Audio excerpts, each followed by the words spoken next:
Hello everybody, అందరికీ నమస్కారం. Wait loss drugs గురించి మాట్లాడాము. వెయిట్ లాస్ డ్రగ్స్‌ని బడ్జెట్‌లో ఎలా వాడుకోవాలో మాట్లాడాము. ఇన్ని బానే ఉన్నాయి. కానీ కొంతమందికి ఈ వెయిట్ లాస్ డ్రగ్స్ వాడుతున్నా వెయిట్ లూజ్ అవ్వట్లేదే. కొంతమందేమో బాగా లూజ్ అవుతున్నారు. కొంతమంది ఎందుకు లూజ్ అవ్వట్లేదు అనంటే ఆన్సర్ ఎవరి దగ్గర ఉండట్లేదు. వాళ్ళు చేస్తున్న మిస్టేకా? లేకపోతే వెయిట్ లాస్ డ్రగ్స్ తీసుకుంటున్నాం కదా అని చెప్పి కేజీలు ఇంటేక్ ఉంటుందా? ఎక్కడొస్తుంది ఫాల్ట్? అడిగి తెలుసుకుందాం. మనతో ఉన్నారు డాక్టర్ రవికాంత్ గారిని. సార్ హలో అండి. సార్ ఏంటి సార్ పరిస్థితి? ఎందుకు సార్ ఇది వాడుతున్నా ఇంకా కొంతమందిలో వెయిట్ లాస్ అవ్వట్లేదు? టంచన్‌గా మీరు చెప్పినట్లు ఫస్ట్ 2.5 నెక్స్ట్ కొంచెం ఎస్కలేట్ చేసుకుంటూ అట్లా అన్ని ఫాలో అవుతున్నాం రూల్స్ అంటారు. కానీ కొంతమందిలో ఎందుకు కనిపించట్లేదు? అంటే ఒక విచిత్రమైన సంఘటన ఒకటి చెప్తానండి.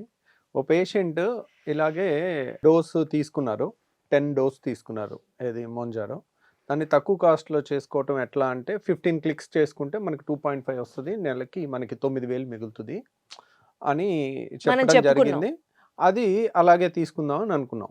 వాళ్ళకి ఈ ఇంజెక్షన్ ఎలా చేసుకోవాలి డాక్టర్ గారు అంటే రోజు చాలా మందికి ఏంటంటే బయట ఇంకో నర్సునో, డాక్టర్‌నో పిలిపించుకొని చేయించుకోవాలి అనేది ఉంటుంది. మేమేంటంటే మన హాస్పిటల్‌లో నేర్పిస్తాం.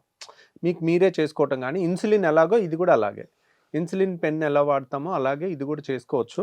మీరు కావాలంటే ఇలా ఫస్ట్ డోస్ ఒకటి, రెండో డోస్ ఒకటి వాళ్ళకి దగ్గరుండి నేర్పిస్తే వాళ్ళ ఫ్యామిలీ మెంబర్‌కి కానీ, వాళ్ళకి కానీ మూడోది, నాలుగోది, ఐదోది ఇది ఒక్క రోజుతో పోయేది కాదు కాబట్టి ఒక 3, 4 నెలలు గానీ ఫ్యూచర్‌లో ఇంకెక్కువ మళ్ళీ వాడాల్సి వస్తది కాబట్టి వాళ్ళు నేర్చుకుంటే చాలా ఎంపవర్డ్‌గా ఫీల్ అవుతారు. ప్రతిదానికి ఇంకొకళ్ళ మీద డిపెండ్ అవ్వాలనుకోండి, వారానికి మళ్ళీ చేయించుకోవాలి. ఆ రోజు ఆ టైంకి వాళ్ళు వస్తారా? రారా? టైంకి వస్తారా? రారా? ఇంకా ఆ టెన్షన్ వాళ్ళకి ఒక రోజు నుంచి మళ్ళీ అనవసరమైన టెన్షన్ ఆలోచన. ఇంజెక్షన్ వారానికి ఇవ్వాలి. ఒకరోజు లేట్ అయితే మునిగిపోయిందేం లేదు. ఓకే. కాబట్టి చాలామంది అమ్మో వారంది అయిపోయింది కాబట్టి కంగారు పడాల్సింది ఏం లేదు. ఒక రోజు అటు ఇటుగా అయినా ఏం అవ్వదు.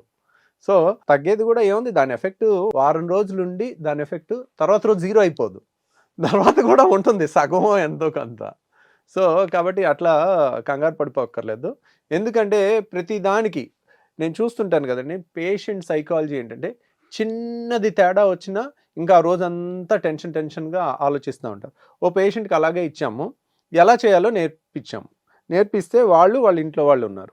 సో మొత్తం డోసు క్లిక్స్ ఎలా చేయాలి, ఇలా సౌండ్ వస్తూ ఉంటుంది, 15 క్లిక్స్ పెట్టుకోండి అని చెప్పి ఇలా నొక్కండి అని చెప్పాము, ఇలా గుచ్చుకోండి అని చెప్పాము. సన్న సూది, వెంట్రుక అంత సన్న సూది కనపడను కూడా కనపడదు, అది అంత సన్నగా ఉంటుంది. అది గుచ్చుకుంటే నొప్పి కూడా రాదు. గుచ్చుకున్న తర్వాత ఇలా వెనకాల దీన్ని నొక్కాలి. ఇలా నొక్కేసాం. మనం నొక్కాలి అని క్లియర్గా చెప్పలే, ఆవిడ ముందు నొక్కాము. కాకపోతే తనకేంటంటే ఓహో ఇలా గుచ్చుకున్నాము, మందు వెళ్ళిపోయింది, భలే ఉందే అని ఇంటికి వెళ్ళారు. నెల రోజులు వాడారు, నెల 2 నెలలు వాడినా ఏమి తగ్గల. రోజు గుచ్చుకుంటున్నారు, బరువు తగ్గట్లా. 2 నెలల తర్వాత వచ్చారు. మేమేమో ఉత్సాహంగా ఏమున్నా, ఎలా ఉన్నారు, ఏంటి, ఇంకా తగ్గారా లేదా అని అడుగుతుంటే తను ఒక 20,000 ఖర్చు పెట్టుకుంది కదా, ఆ కోపము యాంగర్ అంతా ఉంది. ఏందండి అసలు ఏం తగ్గలేదు అని చాలా పాపం నిరుత్సాహంగా చెప్పారనమాట. ఏం జరిగింది అని చెప్పి, మీరు ఎలా చేసుకున్నారు మళ్ళీ ఒకసారి చూపిస్తారా అని అడిగాను. అడిగితే పేషెంట్ ఇదిగోండి ఇలా చూపించారు కదా, ఇగో మనం 15 క్లిక్లు లెక్క చూసుకున్నాను, 2.5 రావాలంటే ఇగో ఇలా సౌండ్ చూశాను, ఇలా ఉంది, ఇలా పొడిచాను, తీసేశాను.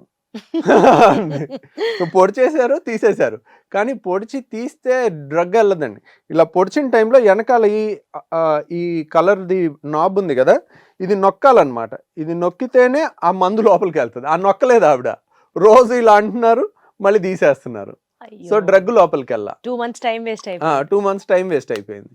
సో అప్పుడు చెప్తే అప్పుడు అర్థమైంది. అంటే వాళ్ళకి అన్ని మనం చెప్పినప్పటికీ కూడా ఫస్ట్ ఇంజెక్షన్ అనే టెన్షన్లో కొన్ని రిజిస్టర్ అయినట్లేదు.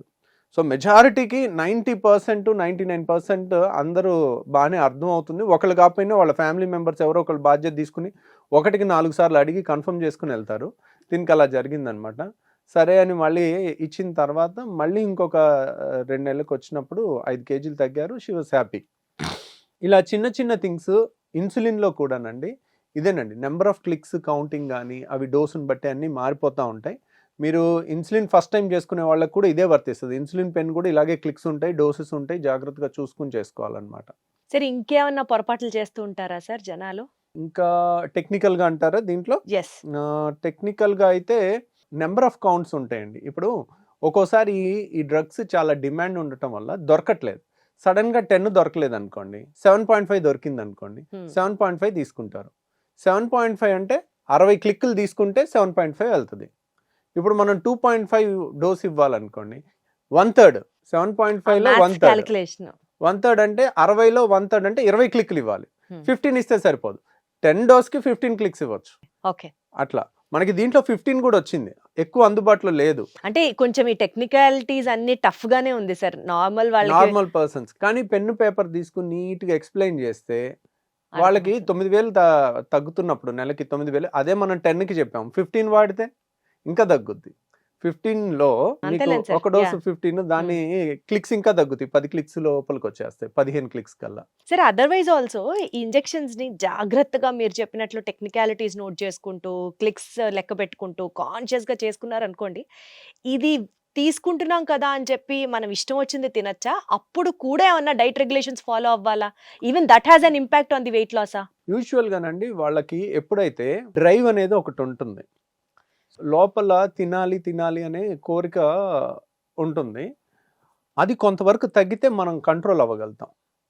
నిన్న నైట్ జరిగింది నేను చెప్తాను. నేను నైట్ మార్నింగ్ 8 కల్లా వెళ్ళిపోయి సర్జరీ స్టార్ట్ చేస్తాను.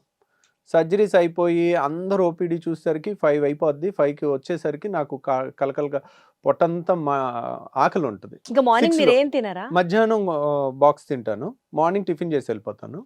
తర్వాత ఈవినింగ్ 5, 6కి వచ్చేసరికి బాగా ఆకలిగా ఉంటుంది, రాగానే 6 కల్లా తినేస్తాను. నేను 6, 6:30 కల్లా తినేసాను, నా కోట అయిపోయింది, ఇంట్లో తినాల్సింది. సో 7, 7:30కి మా పిల్లలు స్విమ్మింగ్ చేసి వచ్చి వాళ్ళ ఆకలి మీద ఉండి పావు బజ్జీ తిందాం వెళ్దాం అని అన్నారు. వెళ్ళాం, నాది అయిపోయింది కదా ఇంకెందుకు, సరే మీ కంపెనీకి వస్తానని వెళ్ళాను. వెళ్తే వాళ్ళు తింటా ఉంటే నాకు తినబుద్దేసి నేను పావు బజ్జీ తినేసాను. పక్కనే ఇంకో స్వీట్ షాప్ ఉంది, బోయపాటి స్వీట్ షాప్ అని, అక్కడ పావు బజ్జీ పక్కన వెళ్ళాను. లోపలికి వెళ్ళా, నాకేంటంటే రస్మలై చాలా ఇష్టం. అక్కడేమో మిల్క్ స్వీట్ చక్కగా రస్మలై 2-3 వెరైటీగా చేస్తుంది. రౌండ్గా చేస్తారు, ఫ్లాట్గా చేస్తారు కదా, రౌండ్ చిన్న చిన్న బాల్స్ ఉంది. అది చూడగానే తినాలనిపించింది. సరే అని ఒక రస్మలై తినేసాను. తినేసిన తర్వాత బాదం పాలు కనపడింది. అరే ఎన్నాళ్ళు అయింది బాదం పాలు తాగి, పర్లేదులే ఒకరోజే కదా బాదం పాలలో ఒకటి తాగేశాను. తర్వాత ఇంకా ఇది కూడా అయిపోయిన తర్వాత మా పిల్లలేమో సాఫ్టీ కావాలని అడిగారు. అయితే వాళ్ళు సాఫ్టీ తింటుంటే దాంట్లో మొత్తం తినలేదు కానీ కొద్దిగా టేస్ట్ చూసాను అనమాట. అంటే నా ఫుల్ కోట అయిపోయిన తర్వాత కూడా ఒక పావు బజ్జీ, ఒక ఫుల్ బాదం పాలు, తర్వాత ఒక ఫుల్ రస్మలై. సో సరే ఇప్పుడు ఏముందిలే, మనం అంత బరువు ఎక్సెస్గా ఒబీస్గా లేం కదా, రోజు పర్వాలేదు చేస్తున్నాం కదా, ఒక్కరోజు తింటే ఏమైందిలే, చీట్ చేస్తే ఏమైందిలే అని. కానీ అక్కడ కంట్రోల్ చేసుకోవటం అనేది మెచ్యూర్ పీపుల్కే కష్టం. సో అదే మామూలు యంగ్స్టర్స్కి కానీ, ఇంకా చిన్నపిల్లలకు కానీ, 20 ఏళ్ల పిల్లలకు కానీ అది కంట్రోల్ చేయటం ఇంకా కష్టం. దట్టు వాళ్ళు లావు ఉంటే, ఇప్పుడు సన్నగున్న వాళ్ళకి ఆకలి హార్మోన్ ఇంత ఉందనుకోండి, వాళ్ళే 120 కేజీలు ఉన్నారనుకోండి, వాళ్ళకి ఆకలి హార్మోన్ ఇంత ఉంటుంది, వాళ్ళకి ఆకలి ఇంటెన్సిటీ కూడా ఎక్కువ ఉంటుంది. అంత ఎక్కువ ఉన్నదాన్ని కంట్రోల్ చేయడం కూడా కష్టం. సన్నగుండే వాళ్ళకి ఆకలి వేరు ఉంటుంది, లావుగున్న వాళ్ళకి ఆకలి కొంచెం ఎక్కువ ఉండొచ్చు. సో దాన్ని కంట్రోల్ చేయటం కూడా ఇంకా కష్టం అవ్వచ్చు. సో కంట్రోల్ చేయటం ఒక ఎత్తు, కానీ ఇక్కడ పరిస్థితులు మన ఇంట్లో వాళ్ళు కల్పించకూడదు. ఇంట్లో వాళ్ళు అరే వాడు తగ్గటాన్ని చూస్తున్నాడు, వాడు ఒక 30 కేజీలు తగ్గాలి, వీడిని అనవసరంగా అక్కడికి ఇక్కడికి పట్టుకెళ్ళొద్దు, అనవసరంగా అన్నీ ఉండే చోట ఎందుకు మనం కల్పించాలి. ఒక 2 నెలలు వదిలేస్తే ఒక 20 కేజీలు తగ్గాడు అనుకుంటే, ఆ రోజు జాగింగ్ చేసి డిసిప్లిన్లో పడిపోయి ఆ రోజు తినేటట్టు చేద్దాం. సో ఈ 2 రోజులు మన ఫ్యామిలీ అంతా వాడి కోసం కూడా మనం కొంచెం కాంప్రమైజ్ అవుదాం. అన్నెసరిగా వాడిని టెంప్ట్ చేసి ఏదో అంటే సార్ ఈ వెయిట్ లాస్ డ్రగ్స్ వాడుతున్నా కానీ ఎప్పుడు కూడా వెయిట్ లాస్ డ్రగ్ అనేది మన డిసిప్లిన్కి ఎప్పుడు కూడా రిప్లేస్మెంట్ కాదండి. ఆల్వేస్ బెస్ట్ ఏంటి, ఇప్పుడు మిమ్మల్ని ఈరోజు 100 కేజీలు ఉన్నారు, వెళ్ళి జాగింగ్ చేయమంటే మోకాళ్ళు పాడైపోతాయి. మీరు ఒక 20 కేజీలు తగ్గి 80కి వచ్చారు, ఆ రోజు జాగింగ్ చేయండి, జాగింగ్ చేసి ఒక ముద్ద ఎక్కువ తినండి, దాన్ని కాపాడుకోండి, తగ్గే వరకు దీన్ని వాడుకోండి. ఇది లైఫ్ లాంగ్ వాడాలని పెట్టుకోకండి. చాలామంది ఆపితే పెరిగిపోతున్నారు. ఇప్పుడు పేషెంట్ ఉన్నారు, సార్ నేను 6 నెలలు వాడాను మీరు చెప్పారని, నాకు ఇన్ని 70,000 50,000 ఖర్చు అయింది, ఇప్పుడు నేను ఆపేసాను మళ్ళీ పెరిగిపోయాను. అది మీరు మొత్తం ఈ మందే నాకు బరువు తగ్గించాలనేది పెట్టుకోకూడదండి. ఎప్పుడు మనం ఎప్పుడూ కూడా నా నా కష్టం ఉండాలి. నువ్వు ఒక 20 కేజీలు తగ్గావు, కాపాడుకోవటం నా బాధ్యత, నా డైట్, నా ఎక్సర్సైజ్, నా ప్రయారిటీ అనేది లేకపోతే లాంగ్ రన్లో అది ఉండదండి. Got it. ఎంత రిచ్ పేషెంట్స్ అయినా కానీ సంవత్సరానికి 2 లక్షల వరకు పెట్టలేరుగా. ఇది ఇప్పుడు మరి ఫస్ట్ నెల 2.5, సెకండ్ నెల 5, తర్వాత నుంచి 10-15 వెళ్తుంది. 15 ఇంజెక్షన్ 27,000, అంటే నెలకి నెలకి 27,000. 27,000. అంటే సంవత్సరానికి లెక్కేసుకుంటే 2.7, 3 lakhs పైన అవుతుంది. అలా ఎన్నాళ్ళని వాడతారు, ఎంతమంది వాడతారు? అంటే నాకు ఒక సామెత గుర్తొస్తుందండి, there is no shortcut to success అంటారు కదా. సో ఏదో ఆ మందు తీసుకున్నాం కదా, ఇంకా దాని పాటికి అది తగ్గిపోతాంలే, మనం దాని పని అది చేసుకుంటూ వెళ్ళిపోతుంది అనుకుంటే మీరు పప్పులో కాలేసినట్టే. First one, you have to know how to use it, right usage విధానం ఏంటి. And second of all, despite of taking the drug మీరు కూడా నోరుని కట్టేసుకోవడం ఇస్ మ్యాండేటరీ. అది ఆలోచించండి. And you have to follow a diet discipline along with a physical activity regime. Thank you so much sir. Thank you. అంటే పాపం నోరు కట్టేసుకోవాల్సిన అవసరం లేదండి. అసలే ఏమి ఎక్సర్సైజ్ చేయని వాళ్ళు 1 గంట చేశారనుకోండి, సరే ఇంకో 2 ఎక్స్ట్రా తినొచ్చు కదా, ఏదో ఒకటి. అసలు ఏం చేయట్లేదు, స్టార్ట్ చేశారు, 1 గంట ఎక్సర్సైజ్ కని పెట్టుకున్నారు, బరువు తగ్గిపోయారు ఒక 15-20 కేజీలు. అరే why not I do 5 kilometers today, why not 10 Earn ఎందుకు your food, వెళ్ళకూడదు earn your food లాగా. అట్లా. Right sir. Thank you so much sir. Clear గా థ్యాంక్ యూ అర్థమైంది. అండి.